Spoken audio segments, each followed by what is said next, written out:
Once you've completed the MFA enrollment process in the previous video and tried to log into your NHS mail, you will be brought to this screen, letting you know that you will need to add an authentication method. Click Next and you will be presented with a few options on how you can authenticate shortly.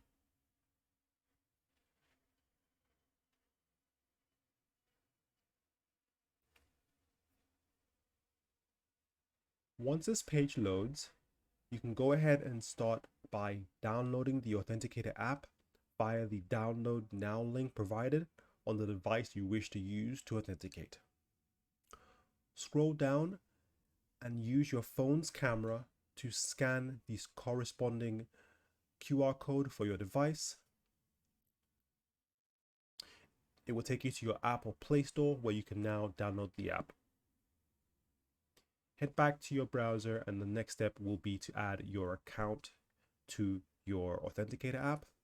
Hit Next and then Next again. You'll be provided with another QR code.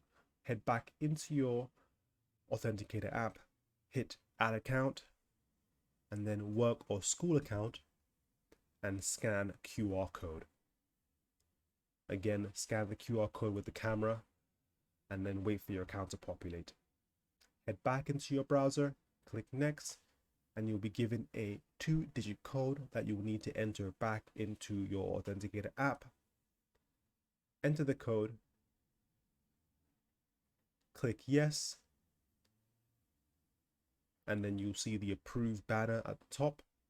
Then you can head back into your browser and success. You have now completed the MFA process.